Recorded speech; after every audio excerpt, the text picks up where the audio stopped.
retaining your good people is becoming critically important because there aren't any free agents in the market, really. So focusing on your culture is the best way to retain good staff, to recruit easier. And I think that's another trend that we're going to see. As long as the market stays, especially the unemployment market stays tight, I think we're going to see an ever increasing focus on culture and what we call internal experience. Welcome to the HR L&D Podcast with your host, Nick Day. Tune in to discover what it takes to truly develop within human resources as we delve deep into growth, engagement, and leadership strategies that will help you unlock the hidden potential within your business. By listening to this podcast, we hope to empower you and your workforce towards achieving significant HR organizational success. So today on the HR L&D podcast, I'm not just bringing you one incredible speaker, but two, as I got the opportunity to sit down with two amazing culture and leadership experts. Who are they?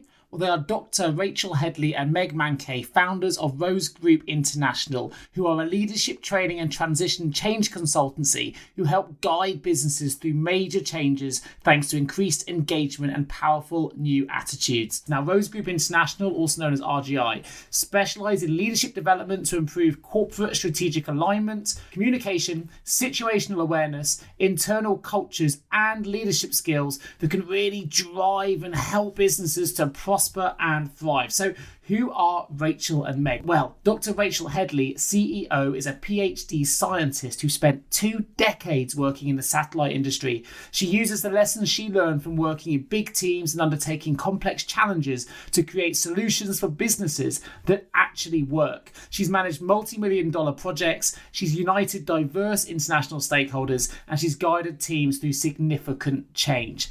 Meanwhile, Meg Manke, COO, is a human resources professional with decades of experience in leading HR officers in large multinational corporations. She's merged organizations, she's designed and implemented behavior-based culture initiatives, and she's developed leaders in a variety of businesses. She has degrees in finance, business ethics, and strategic leadership. And both Rachel and Meg are also renowned TEDx speakers who have delivered HR Disrupt talks on stage to over 12,000 delegates. Now, their Rose International programs are based on their book, IX Leadership. Now, IX Leadership stands for internal experience, and this is something we're going to find out all about during the course of this episode.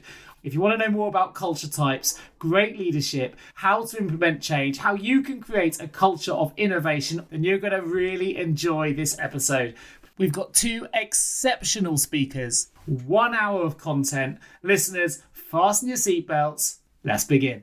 Hello and welcome to the HR L&D Podcast Sofa. Today I am joined by Rachel and Meg, and as you know from the introduction, we are in really great hands. 2 amazing professionals who have a new book, which we're going to talk about in more detail during the course of this podcast. But Meg and Rachel, how are you doing today? Well, we're doing fantastic. We're pretty good. Fantastic. Well, let's jump straight into the questions. 5 quick questions. Understanding where we are to know where we are going. You obviously both have very incredibly impressive yet diverse backgrounds. Meg, I understand you're a ranch kid from Western South Dakota, where I know you still put in a hard day's work at the family place. And Rachel, you rose through the ranks at a global satellite mission, from intern to satellite scientist to operational science officer. So I'd love it if you could just give our listeners a little bit of a flavour of how these, I guess, early beginnings have led you to forming the Rose Group International together and also the IX Leadership Framework. Why don't you start, Meg? Yeah, okay. Well, I would say being horseback at 5 years old taught me a lot. That bathroom breaks are few and far between, so take advantage of them. And how to be perseverant. And I carried that through all of my career in transportation and logistics, and then into hospitality and eventually into mining, where I was an HR manager at a gold mine. And it was that job that I was working at when Rachel and I started to put our respective energies together and set out to change the world and the way work gets done and the way people are treated at work. And her background is so complementary. We joke that it's from underground mining to outer space, right? We got it all covered. And we have, for us, her background is so complementary because she's got a master's degree in strategic leadership. Has the org development chops, where I came from the side of more project management. In my leadership role, I was supported in a team that had, we had people that did everything from health and safety of the spacecraft all the way down to database management and 40,000 users, community international. So we just have very different backgrounds. I'm, definitely PhD, White Tower, philosophy, doctor of philosophy. And, Meg is with her master's degree, but her focus on getting things done and accountability and motivating people.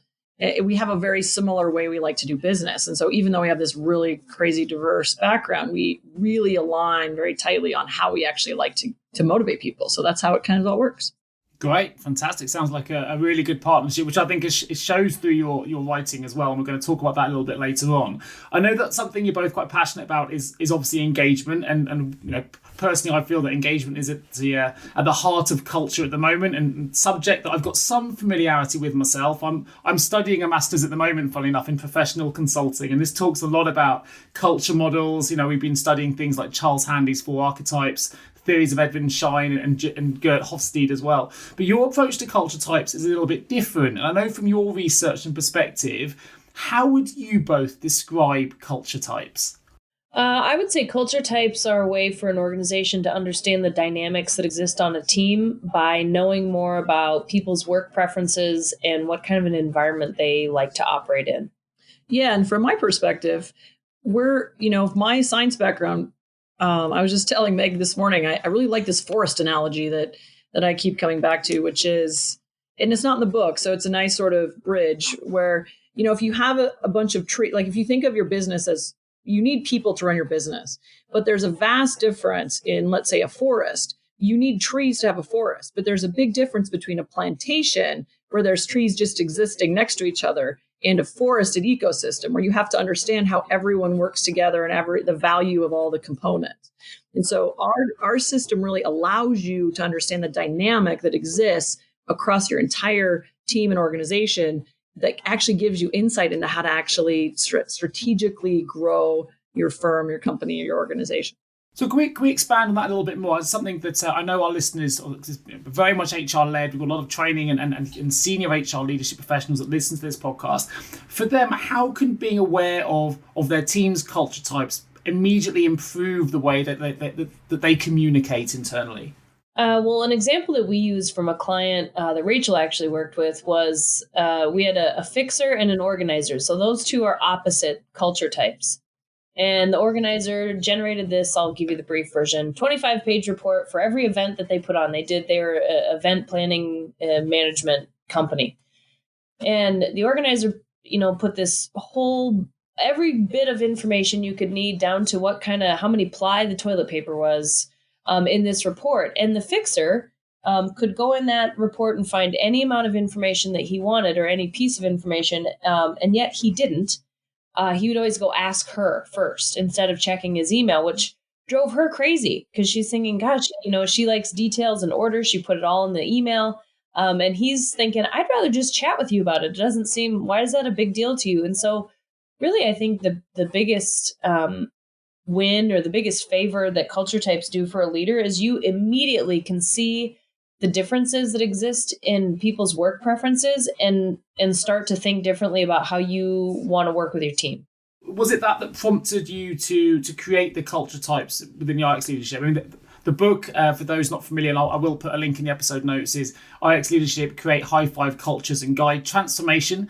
And obviously it's something we're going to be discussing now. But was it that, I guess, the culture types that helped prompt you both to writing this book? Yeah, it was interesting. It's we sort of backed into the culture types, actually, because what we did is we've both been in the trenches at big organizations, working with people, trying to figure out how to motivate them, why some things work for some people and not others, why two really good people can't seem to stand to be in the same room together. So, we especially in change environments and transition. So we in our, in the US anyway, there's a huge amount of mergers and acquisitions going on, sort of a way to protect against the next recession as people are just investing in vertical integration and that sort of thing.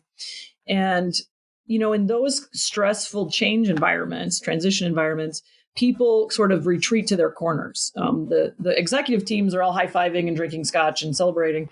And now the pain of that passes on often to the HR people and the ops leads. And so people freak out. They don't know what that means. Are they going to have a job? There's always winners and losers when you reorganize. And so what happened with us is we saw that people would retreat to their corners, and these differences we saw in people would actually just kind of amp up. And so what we really tried to figure out is, what are the corners that people retreat back into, and why do two great people not relate well? And what we decided was that a big difference that most assessments, if not all assessments, don't do now, and certainly don't do well, is the change, how people deal with the chaos around change. So we are a big piece of what we look at is your chaos tolerance. And then of course, are you team driven? Are you one of those people that needs to be embedded in a team, or are you happy to work on your own? So those are the two. We kind of backed into we're like, we have to be able to figure out who these people are in a way that other leaders can use. And so that's how we kind of backed into the culture type stuff. Sure. And have you found then, as you said, you've got some of those team building based people, if you like, and you've obviously identified some of the corners that people like to retreat to. Have you found that the way an organisation is structured, has a direct, effect on the way that business communicates? So, for example, if you found that approaches differ for those businesses that may have a very flat structure versus those that have a matrix or a hierarchical structure? I don't know if we've seen too much of a difference based on flat structures versus a more varied structure. But I would say the leader's culture type can definitely have an effect on maybe who, like hires like, they say. And so if you have a fixer leader, they might hire a lot of fixers like them because they see the value in the way they see the world. So sometimes we see that. But really, we've seen some sort of trending based on industry. So manufacturing industry, you find a lot of stabilizers because that work is team driven and order tolerant. And so it's the same thing day in and day out. And the guy in front of me and the lady behind me all have to do their job well, or I don't perform well. So stabilizers are drawn to that kind of work. So by industry, we've seen some trends, but I would say we haven't seen any specific trends based on org structure in any certain case. We talked about fixers and stabilizers. What are the key culture types that you have both defined then for those listening to this to try and understand? I can sort of get an understanding of what those two individuals might look like. What are the other ones that you've discovered that you've termed under either a fixer, stabilizer, or any other culture types that you've found? Yeah, so for me, it's easier to sort of describe visually because that's how we walk through it. So if you can imagine a quadrant, a simple scatter plot, I guess, a graph with 4 areas. The top of that graph is a chaos, and the bottom of that graph is order. And so we have at the top half of that graph are fixers, and those are team driven. And then we have independents, and they're self-driven. So those are our 2 chaos types. And then on the bottom half of that graph on the left side is stabilizers who are order tolerant and team driven. And then on the other side are organizers who are order tolerant and self-driven. So those are the 4. And what we do is we create a quantitative result. So you don't just get like, I'm a fixer, but we actually plot a point on that graph. And so I know exactly how, if I'm more chaos tolerant or more team driven or more or less than Meg is. And so it's not just a broad category, it's a very specific relative result that you can look at your team in a more comprehensive way. Sure, that makes sense. And if you found as well, and in the UK would say something like, when it comes to soccer, would say, 11 David Beckhams wouldn't necessarily make a great football team because you need individuals, you need differences in the way that in your playing style, for example. So as good as he may be on his own, actually you need a different harmony of individuals as a team to make that team successful. If you found it the same with culture types, you really do need a blend of those four to create organizational success, or have you found that it can be leveraged one way or another where certain individuals result in different success stories? Well, we actually talk more about the kind of work that needs to be done as opposed to in order to determine what's the proper makeup of a team. But I would say even before that, because we work with a lot of teams that are already there, they're already structured, they already have who they have. And we do not come in and say, oh, well, gosh, you're fixer heavy. So, what's your bottom three performers on the fixer side? And then let's hire three stabilizers. What we really talk about with culture types, where the magic is in culture types, is understanding your team, and then understanding what certain kinds of work people enjoy, and ergo will be successful at. So we really don't talk too much about, we get asked that question all the time, because especially with clients are like, oh my God, we don't have any independence. Is that bad? And we say, no, that's not bad. That just means that there isn't an independent on your team. So perhaps the person who's a fixer, right, next door to the independent, will have to, kind of put on the independent hat once in a while and challenge the group about, does this really make sense for our company? So that's really how we talk about it, as opposed to telling people exactly what they need to be successful. Yeah, and frankly, Nick, the certain industries attract different culture types. So if you think about manufacturing, they tend to attract stabilizers because that's your grandpa did that same job, and it's going to be reliable. And I have good salary, and I know exactly what I'm going to do for the rest of my life. And those people love that environment. And if you think about a US example, so on the two ends, we have SpaceX, which is, Elon, sexy, smoking weed on whatever the show, and really creative and inspiring, but is so far in the red that you don't even know if he's going to be a company in 10 years. Versus NASA, who is this huge bureaucratic organization who has zero risk tolerance for anything, but is incredibly successful at everything they attempt. And you're going to see that. And if you're an engineer, you're going to be attracted to one of those places. If you're a fixer or a chaotic engineer, you're probably going to want to go work for SpaceX. If you're a stabilizer or an organizer engineer, you're probably going to go work for NASA. And so the magic is understanding what kind of company and what kind of people you have, and then how to leverage that. You're right in the sense that sometimes you need organizer work done and there's no organizer on your team. But what that means is we're not here to make everyone happy all the time. What we're here to say is sometimes the fixer is going to have to do organizer work because it's work and the work needs doing. But most of the time, the fixer is going to want to do something else. So how can you as a leader balance the roles so that everyone's working in their sweet spot as much as possible? Yeah, that makes total sense. A brilliant answer. No, I think that's contextualized it perfectly for me as well. So thanks for that. So let's stay on the culture type piece then. So what, from your view, would make culture types are more effective than perhaps other popular work-based assessments that we might be more familiar with? Well, I would say we built it for business. And so it's not borrowed from psychology. And, hopefully maybe we can draw some conclusions based on personal characteristics. We built it for business so that business owners can look at the results very quickly. The assessment is only 14 questions long. We made it that way on purpose because to sit down for half an hour and fill out one more assessment on top of all of the security IT tests we have to take now, and God knows what else, people just, frankly, they're not going to really put that much effort into it. So we made it short and sweet on purpose, and the results are easy to look at. The scatter plot is this is a technical American term, businessy looking. And so I would say, those are the main qualities that set it apart, and you get us to go with it. So. Right. Well, and I think the other thing too is that we really approach it from a systems perspective. DISC and Myers-Briggs have now, which is more common in the States to use. They've tried to sort of creep into how you actually look at your company as a team based on those individual results.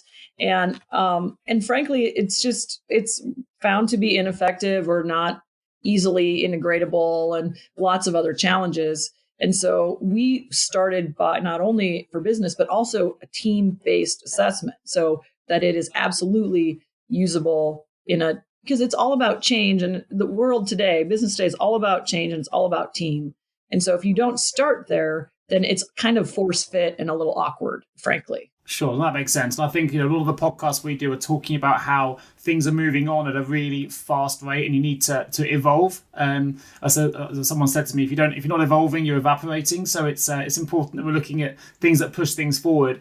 How do you think work cultures then will continue to evolve? Have you got any sort of predictive ideas on where and how things might change in the future? It depends if they use culture types or not, I suppose. Yeah, right.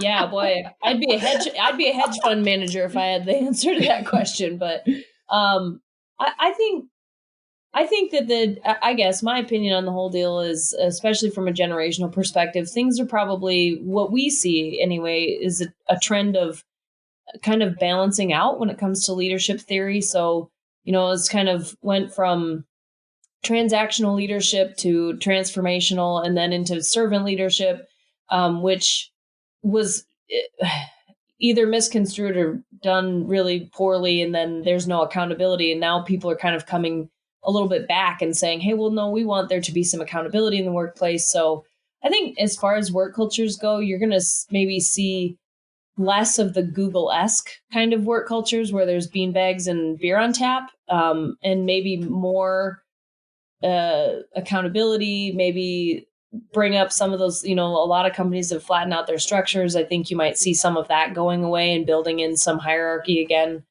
or at least in terms of controls and accountability, even if they don't do it actually in their org chart. I think the gift that millennials have given us, I'm a Gen Xer, they're demanding workplaces where they actually want to be, and where they are not miserable. And, they're a huge part of the workforce now. And I think that's been a big gift. I mean, as a Gen Xer, it's not like I ever raised my hand and said, I don't care if I go to work and I hate it and I just want to slog. It's just, we didn't really feel like we had a voice in making those demands, or certainly making our expectations met. And I really think it's fantastic, frankly, that there is a lot more focus on culture right now. And part of it in the US is because our workforce is we have 3% unemployment. And so retaining your good people is becoming critically important, because there aren't any free agents in the market, really. So focusing on your culture is the best way to retain good staff, to recruit easier. And I think that's another trend that we're going to see. As long as the market stays, especially the unemployment market stays tight, I think we're going to see an ever increasing focus on culture and what we call internal experience. So. Fantastic. Well, listen, after we're going to jump into some questions, find out a little bit more about the both of you, and then we're going to find out all about your book. But before we do, I'm delighted to say to all of our listeners that we actually have a few free audio book codes that you can actually access the new book, RX Leadership, Create High Five Cultures and Guide Transformation, on Amazon. If you want to access a free code, all you have to do is answer the following question. Email me your answers at nick@jjrecruitment.com. The question is, and Rachel and Meg don't even know this question is coming yet, so do keep listening to find out the answer. But the question is, if Rachel and Meg were each given a superpower, what would those superpowers be? So listen on to find out the answer to that question. Email it over to myself for a free audio book code where you can access this book and listen, of course, to all of Rachel and Meg's views on through the book as well. I don't know if is it yourself that do the audio recordings yourself? Yes, we did. We did record it ourselves, and it's much harder than you think it is. Excellent. So you get to hear these wonderful voices all over again in much more detail. So email over those answers to me shortly. So let's quickly break and find out a little bit more about you both. Time to find out more about you. How do you both relax in your downtime? I work out and run. I'm a marathon runner, so that my downtime typically consists of watching my 9-year-old play soccer or my 10-year-old dance, really. Yeah, and I love to travel for fun. We travel a lot for the business, but my downtime is spent often abroad. So that's what my real passion is, international travel. So I love that. Do you have a favorite place you like to visit? I really like ancient human sites. I don't know why. Machu Picchu is a favorite. I've been to Egypt. And so I've got some other ones. Jordan, I'm not sure how soon I'll make it because of the unrest there, but there's that's kind of where I like to go. I like to explore the ancient human locations. Two recommendations I'll give if you haven't seen them. I definitely try and get to Angkor Wat in Cambodia. I don't know if that's on your list, but that place is incredible. And Ephesus in Turkey is another, which is you feel like you've been transported somewhere, and they've just got this amazing town, sort of just phenomenal. But anyway, I have a similar passions. They're two of mine. If you want to add them to your list, I definitely recommend visiting those two locations. For you both, who have been the biggest sort of influences on your individual careers to date? Mine would be first my parents. My parents both encouraged me to do, well, really whatever I wanted to, and they never let off the gas pedal on that deal. So here we are. And then I had a professor when I was in college at Creighton University, Dr. Beverly Crocker, and she really lit a fire under my kind of my passion to find the better. So I would say those are my three majors. That's good ones. I too love, my folks are incredibly supportive. Although my dad wanted me to be a pharmacist. So sorry, Dad. But honestly, for my career, besides being set up with, a home environment that was really supportive of education, my mom has a PhD. My dad hates reading though. So, it's a good balance. It's probably my daughter, honestly, because I was actually laid off of a job at a local university, and I could have gone anywhere, especially with my Landsat background. I have an international contact list, but my ex-husband lives in the small town that we live in, and my daughter at that time was about 6, and I didn't want to move away. And have to have her try to split time between two very different places. So I decided to stay in Spearfish, in this little mountain town that we live in. And I decided to stay here and make whatever work from here. And that's sort of how I got into consulting and traveling, but having my home here. So, strangely, she's been one of the most critical people in my career, especially in the last 11 years. Great. Excellent. So we're going to go to that question now, which allows people to make notes so they can email in to me at nick@jgrecruitment.com to get their free audio codes for your audio book. If either of you, or both of you rather, if you could be given any superpower, what would it be and why? Well, this would put us out of business, but common sense. If I could boop people on the nose and they would have more common sense, that would make the world a dreamy place for me. So that's your superpower? That would be my superpower. That is a good superpower for you. Yeah.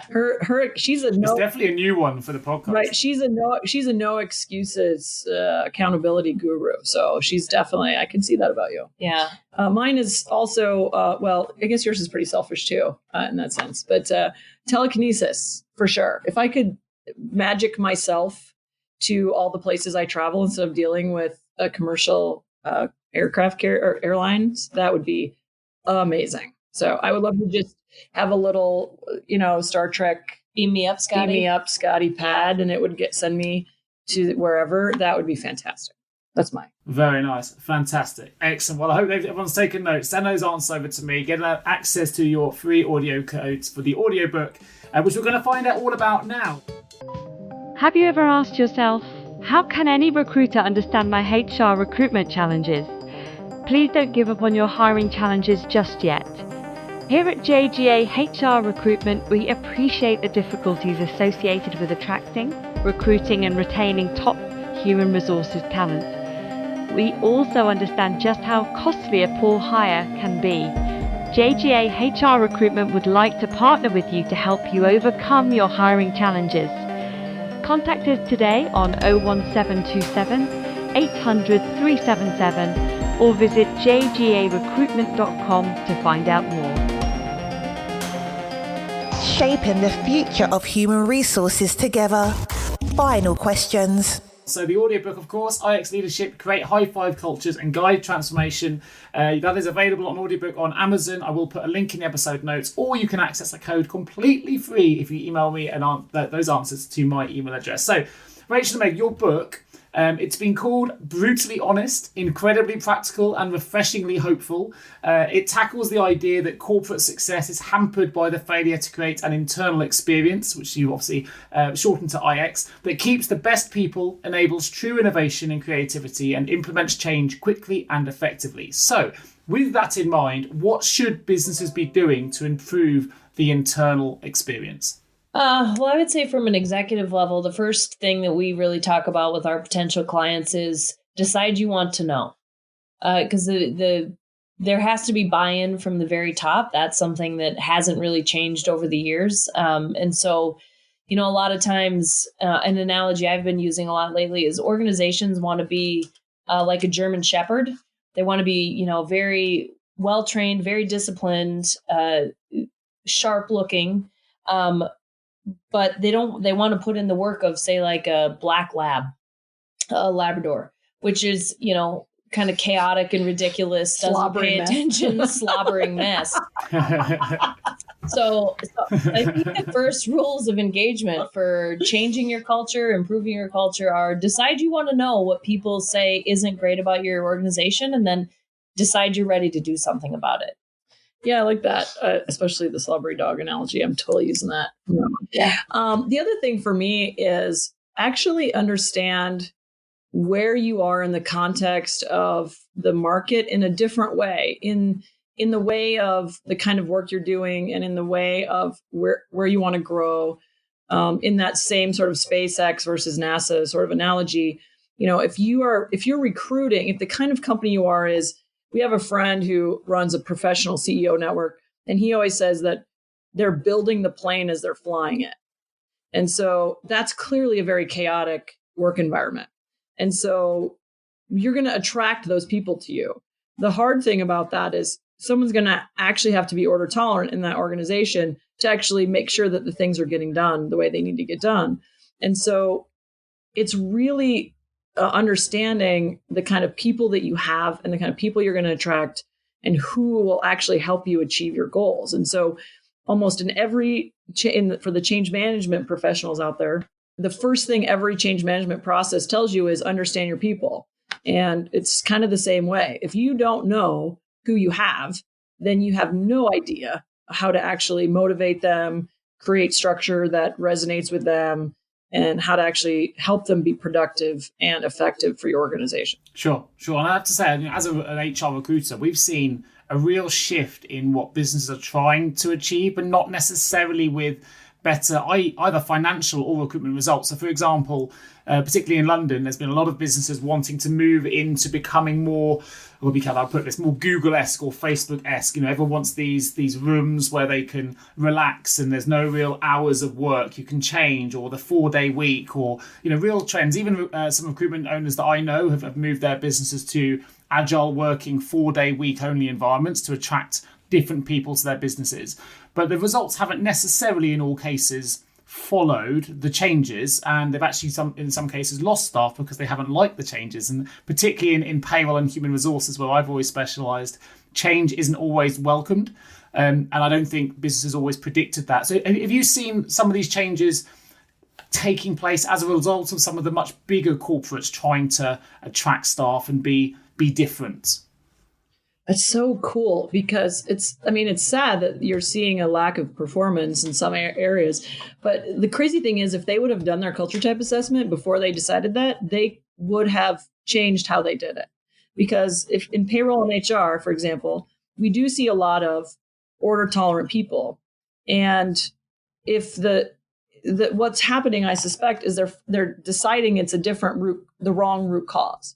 So if you want more innovative and creative solutions, and you're not getting it in your staff, perhaps of what you already have, well, then look at what roles that you can add to encourage innovation, and what kinds of creative and chaotic people that you can bring into the team that will push the ways of thinking, the ways of doing, to completely change your work environment. Means that's alienating all of the order tolerant people that you already have on your team.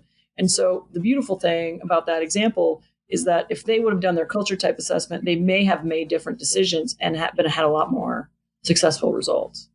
Sure, that makes sense. Now, Rachel, I know you believe in the internal experience, and to mention again, that's where the IX comes from in your leadership title of your book. And I know the internal experience of an organisation is very much a leadership choice, or it tends to be led by the leaders at the top of a business. So, what do you mean by internal experience, and I guess what are you seeing in the industry at the moment?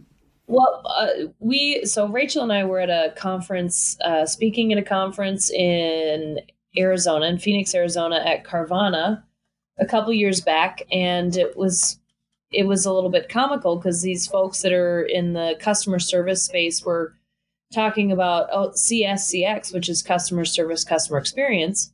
And, oh man, our customers aren't happy. The feedback we're getting from customers is not great. We can't figure out what it is. And then they kind of, and by the way, we have this really bad retention issue with our customer service folks. And we said, well, how come? I don't know. They don't like the environment, but we've got beer on tap and we've got all this great stuff like bicycles they can ride around. We have flexible hours. We have all this really cool stuff. So we just don't really know. And so we said, well, what kind of feedback do you get from them? Oh, well, our training isn't good. And they don't know what they're doing, and they don't know how they can grow with the company, and on and on and on. So he said, so that's what if you focused on what we would call your internal experience, that person's experience, and then wouldn't that follow through to your customer service, customer experience? And so kind of the reason that we talk about things the way we do is that we basically have a different perspective on the root cause of, customer issues. It's not the customer. It's probably not even the product. It's probably the customer service they're getting. And if they were getting better, if the people felt better about where they worked, and it was more fulfilling and engaging and motivating, then they're going to take better care of your clients. So that's kind of our perspective on IX. Yeah, it makes sense. I mean, as a recruiter, I've seen a huge change or shift rather in the number of employers looking for UX specialists. So that's the user experience. So I'm very much thinking about how their business is portrayed by the consumers, if you like, they're consuming their products. But I've never really heard before your book of anyone considering it from an IX perspective. And actually, that's what drives the UX anyway, if you sort of gauge it back, and as you've just described. And I think in your book, you state that 50% of people are potentially disengaged at work. And every leader around the world, therefore, should be looking for the leadership approach that can fix that problem. So I think you've touched upon it already, but how can the IX leadership model that you've both designed address that disengagement at work?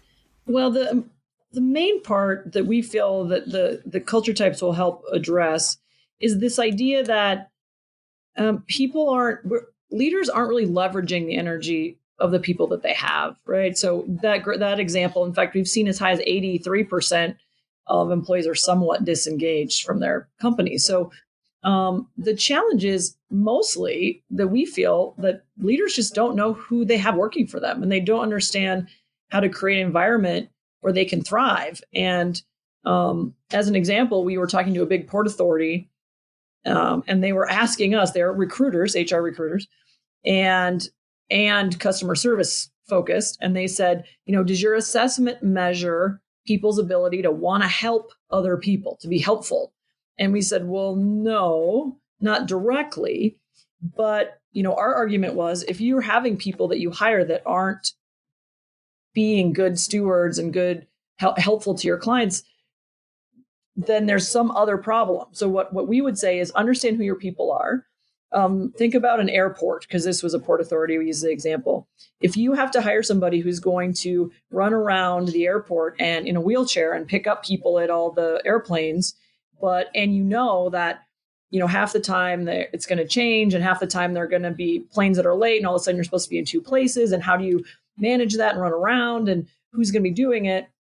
Well, then you're going to want someone who's pretty tolerant of chaos in that job, right? Because they're going to be racing around and might have to change direction midday, or maybe multiple times a day. If you're looking to hire somebody that's going to make sure that the concourses look nice, you're going to be taking out garbage and maybe cleaning the bathrooms, well, then you're going to want someone who's really order tolerant, who wants to do the same thing all the time, who doesn't necessarily want that chaotic work environment. And so very quickly, you can see that the same exact person that has a skill set of wants to do work every day, and you put them in the wrong place in that business, they're going to really not like their job. And it's not because they're bad people or they're being jerks or they're not motivated. It's just like you are not allowing them to work in a way that allows them to thrive. So if we just did that, if we just took a look at who we have on the team, the roles that we have, and making sure people work in an environment where they're comfortable, they can be successful, and they will work crazy hard for you. And frankly, salary is not that important anymore, if it ever was. And so that's really the key. If all you do is understand what roles you have on your job and in your company, and make sure that the people that are working those jobs are the right culture type, that would be a massive jump in engagement, morale, and productivity. Yeah, sure. And we definitely don't see the main reason people change jobs in what we do here in the UK as being salary-led. It's nearly always leadership-led. It's usually because they don't like or like the way they're being managed or the way they're being led. So with that in mind, what advice would you give to leaders who want to implement change? They want to improve the culture. They want to be more innovative and they want to inspire powerful teams to produce. What advice would you give to those leaders listening to this podcast? Well, the first thing I would say is read our book, because that's going to help a lot. And then I would say culture type people, so you understand who you've got working on your teams. Rachel's right. It's all about, we talk about empathy and accountability as a strategy. So it's all about understanding your people. And then also remembering that you're running a business, you need those people to be productive. And so you have to hold them accountable. And that over the course of, all the years I've spent in HR that is the crux of what people are looking for, generally speaking. They want an opportunity to be heard, but also they want there to be some consistency so they know how to succeed and that everybody else is kind of being held to the same standard. So, I would say once you've read the book or listened to it, and then culture typed your people, really do some kind of thinking, fact-finding, soul-searching about, are we really being empathetic, or are we being sympathetic? Because that's usually the case, and are we really holding people accountable, or are we kind of setting ourselves up for an employment law issue? Yeah. And frankly, one of the things that I think is important to realize for leaders is that I love Meg's example of holding everyone to a standard, because of course, your IX, your culture is the worst behavior that you allow. And I just feel like the consistency and it is so important, and the accountability, because what happens for leadership is you give away your power and authority when you don't hold people accountable. So if you have staff that are coming in late or they're not delivering on time and there is no consequence or there's no expected level of delivery, then you're allowing them to decide what your company is going to be. And so it's imperative for leaders today who want to craft the kind of organization that they envision to make sure that they create and hold that level of accountability, because if they don't, you're giving away your authority to the worst people in your organization. Sure. I love that. And I think that's really crystallized your views in my head. Now, that's given me a really good visual. I think I've probably found that as a manager of my own recruitment firm, that sometimes maybe I should hold people to account a little bit more than sometimes I do. My staff might be listening to this, but they'll know what I mean. But sometimes you feel like you're letting them off, and you really shouldn't be. And sometimes you do set a standard, because it's very hard to discipline the next person to do something if you've let it go 2 or 3 times before. So I personally have definitely fallen foul of that practice, and it's something that I'm definitely need to work on myself. But so let's say someone listens to your book, they've read your book. Do you think in the future that you might be setting a blueprint for how businesses might structure themselves in the future, in the sense that they might actually become IX specialists within an HR department who, rather than just leave all the accountability with the current line managers for the internal experience, they may actually be internal experience professionals who their full-time role is to try and look at cultural alignment, try and look at how they can improve the experience. As you say, not just get bicycles because they're cool and funky, if that's not what the staff actually want, if it's the training that's letting them down. Do you think that in the future we might see some of these roles start to exist within businesses and grow from that side? Because the way you've both discussed it, for me, it kind of makes sense that might be a good development and innovation for businesses to start bringing in, rather than relying on product to keep people happy, actually get a person in to listen to them as a full-time role to really improve that internal experience. Yeah, we actually have our material all in a learning management system online, and we do have some clients who have done just that. They've decided that, you know what, this is really important, and so they put one of their HR generalists through the training so that she could then, they had us culture type all their folks, and we did the consulting work. And then they also had her do the full certification, IX certification, so that she could carry that through within their organization as they hire new people and grow as a business. So yeah, there's such real potential for it. It's already really happening. Yeah, and it's a great way to have a long-term impact. I mean, it's one thing to do a one-time assessment and you feel good about who you have. And, you know, the thing that we dread the most, Nick, is those trainings and learning opportunities where you go to 3 days of training and you go home and you're so excited. And then you go back to the same matrix from whence you came, and then everything is the same. And so this is really a strategy that we have to make sure that it's a continually applied process, that it's not a one and done. The worst thing we want to do is feel like we're wasting people's time and money.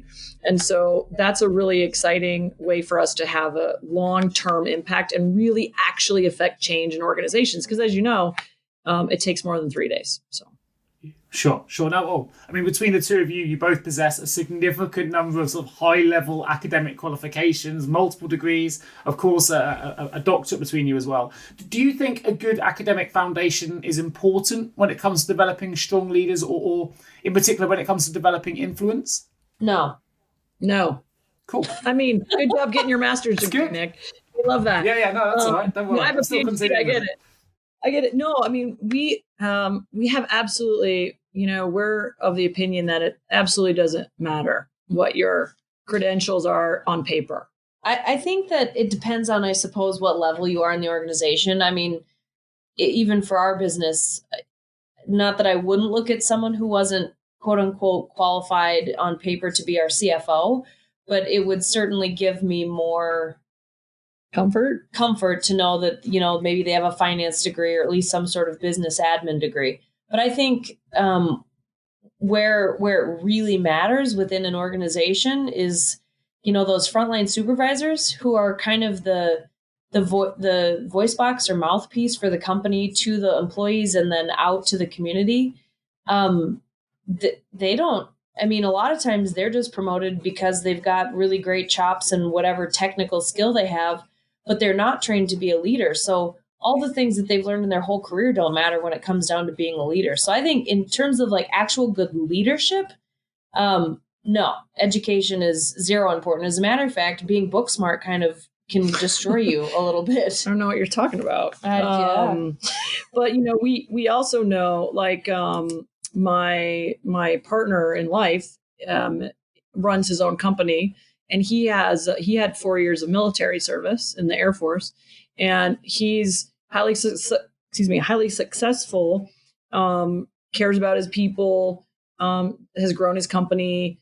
And so that has nothing to, now he is hamstrung in some ways because he didn't know what a spreadsheet was before we started dating, but he was keeping track on 3 notebooks. And I was like, what is this system you have? But so he's hamstrung in some ways that way, but at the other way, he's constantly learning. And so it's really your attitude about constant learning. There's always something new. Just because you don't learn that in, at a university doesn't mean that there's not opportunities for you to learn the things that you need. So we're real advocates of, I don't know if we're anti-degree, because clearly we have our degrees, but we really believe that degrees do not equal leadership capability, I guess.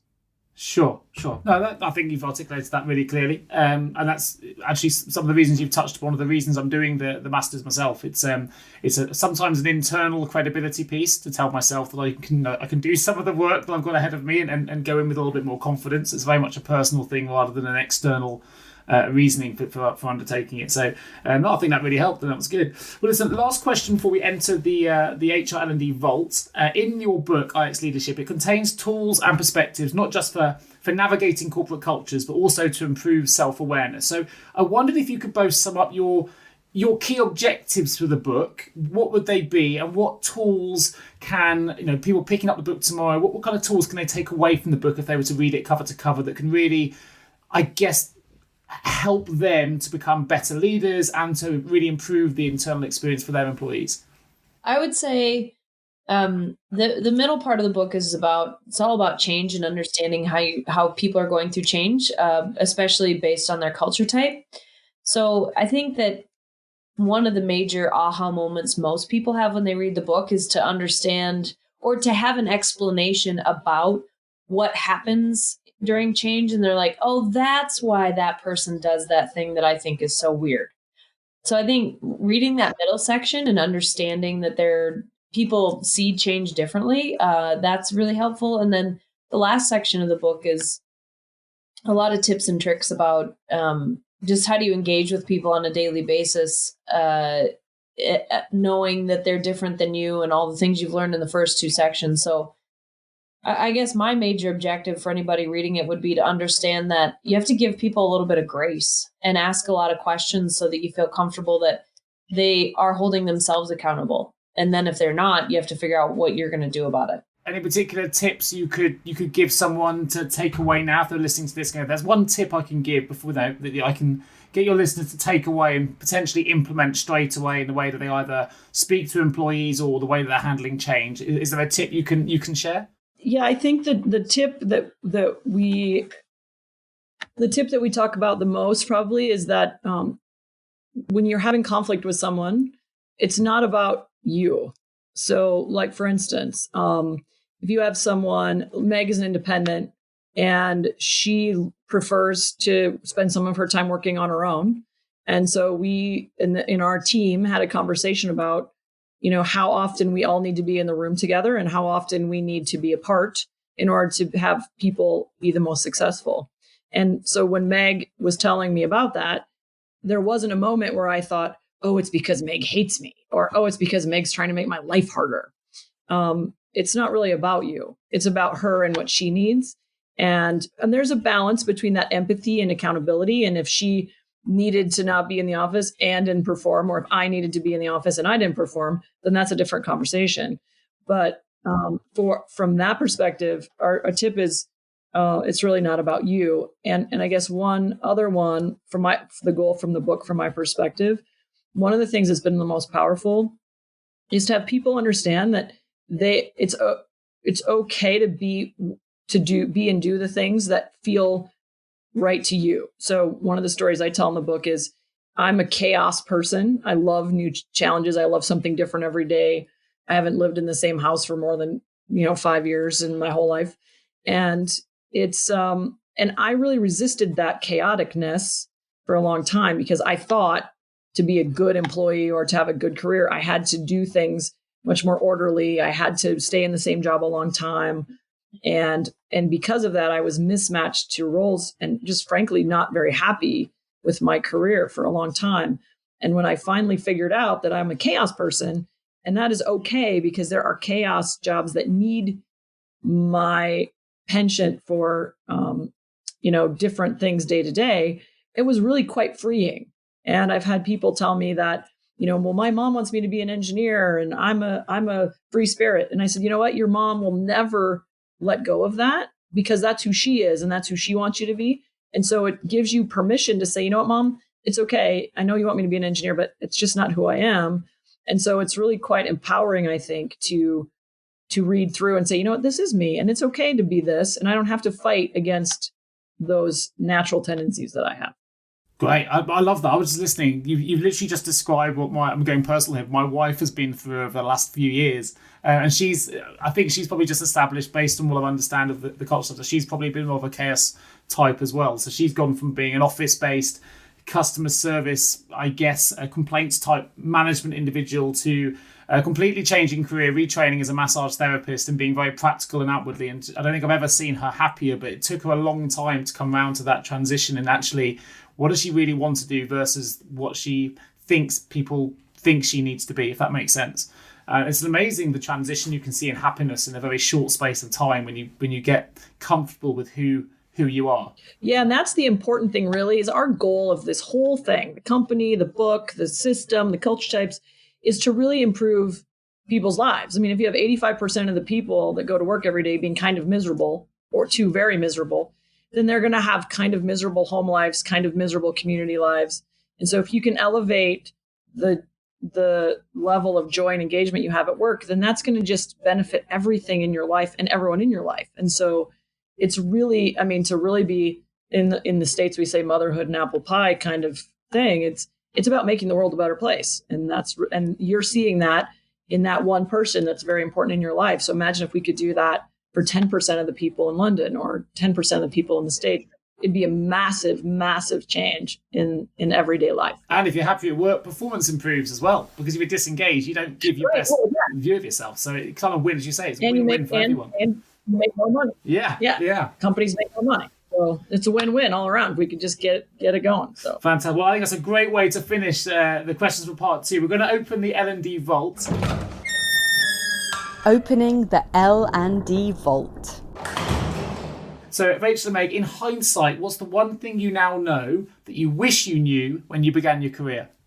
I don't know. I don't think I wish I would have known anything. I think I've had a great career of lessons. And if I would have known any one thing at the beginning, I would have definitely changed what I came to as a result of my career right now. So I'm going to say nothing. Final answer. She's an independent, so she loves to. I'm also a philosophy person. She's also a philosopher. Yeah, I can't give straight answers. That's right. I'm happy with all of my lessons. Let's see. My career. I wish I would have known I was a fixer a long time ago, because I think I would have leaned in and done more differently. But again, to Meg's point, man, I got to stand on top of a rocket 2 days before it launched into low Earth orbit. So that probably would not have happened if I had a different path. So that's pretty epic. And that's pretty awesome. Yeah, I know, definitely. That's pretty much my son's total ambition. So yeah, that's pretty epic. What's the one common myth you often hear in the workplace in relation to leadership, and can you debunk it? Well, I would say the one that we see the most often, I don't know if anybody admits to it, but the one we see the most often is that people want more flexibility.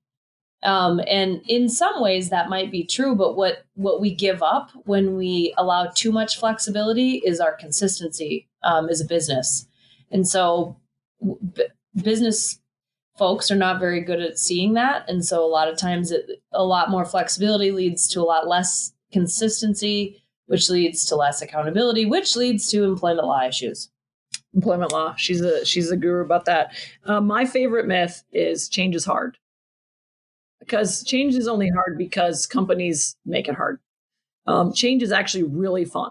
And if you can think of change that you've decided on, change that maybe it's from primary school to university, maybe it's starting a new job that you chose, getting married, buying a new car, getting a pet, list of things. Those are very stressful in a lot of ways, but at the end of the day, they're really fun. And at some point, you're just thrilled with the opportunity. And that is the same feeling that you could have at work if leadership managed change well. And so that's really the biggest myth that I like to kill. Fantastic. Excellent. Well, the last question in the L&D vault, I'm going to give you the first part of the answer because I'm going to see what else we cover. So number one is, what's the one piece of advice you would give to someone recently appointed to a leadership role who has no prior experience of leadership, assuming that they've already read your book or listened to your book? What's the one piece of advice you would give to them? I would say get to know your people. Get to know your people, write down a list of the ones you know you can trust. And don't fool yourself about who they really are. I would say decide and design the kind of experience you want your people to have. And be very strategic about what that looks like and what kind of actual actionable items and things that you can put into place that allows those things to happen. Fantastic. I think that's a great way to finish this HR L&D podcast. So thank you so much for joining me for the questions. Is there any way in particular, any links you'd like to highlight that our listeners can find out more about both of you and the book and your teachings on internal experience in more detail? Useful links, keeping the HR L&D community connected. Well, you can we're pretty active on LinkedIn, although Meg is under duress. So you can find us there. We're very active. And then our website is rosegroupintl.com. And I would just say quickly that Rose Group is after Compass Rose. And so it's we're definitely all about changing direction and having leaders guide their people where they need to go. One last place people can learn more about what we do, if you, for those of you who are listening, if you want to know more, join us on Facebook. IX Ambassador is our closed Facebook group, and we do a live in there every week. So it's free. Yep, and it's free. So that's another good place. Well, I'll definitely make sure that your individual LinkedIn profiles are available in the episode notes. I'll also make sure that the closed Facebook group for IX Ambassadors is available. I'll make sure your website, rosegroupintl.com, is available. I've also put a couple of links in there if people want to find out more about you. You've done some brilliant talks, the HR Disrupt TEDx talks. You've done, obviously, you've got your culture type assessment, so I'll put a link for that in there as well. There's an article which I read, Rachel, in Forbes, which you talk about culture types in more detail, and Meg's done articles in Forbes on toxic teams, and there's loads more. So I'll try and put as many links as possible in the episode notes. Honestly, for my listeners not familiar with Rachel and Meg, if you haven't been convinced over the course of this podcast, go and check out these links because they are absolute experts in this field, and there's so much content you guys can really absorb here. So please do take a look at the episode notes and look at some of those links and follow them, and hopefully you can learn an awful lot more, and definitely go and find out more about the book, which I'll put a link for. It's available on Amazon. You can get it in audio, you can get it in print, IX Leadership Books. I'll put a link to that as well. And of course, if you want to get your free audiobook code, then please email me at nick@jgrecruitment.com with the answer to this question, which is, if Rachel and Meg were both given superpowers, what would they be? Hopefully you wrote that down earlier on in this podcast. If not, rewind and go back. That kind of leaves me just to say, if you are an HR or L&D professional listening to this podcast and you have a specific HR, HRIS or L&D related vacancy that you need some love and support with, then please do get in touch with me. I would love to help and show you what a great HR recruitment experience can feel like. You can get me directly at nick@jgarecruitment.com or give me a call on 01727 800 377. Thanks for listening, folks. Thank you so much, Rachel. Thank you so much, Meg, for joining me today. It's been an absolute pleasure. I've really, really enjoyed it. Thank you. Thank you so much for tuning into the HR L&D podcast with your host, Nick Day of JGA HR Recruitment. If you need help with a current HR or L&D vacancy, then please get in touch with Nick and his team. All contact details can be found in the episode notes. In the meantime, to make sure you never miss an episode, please subscribe to the show through any of your favorite podcast channels. Till next time.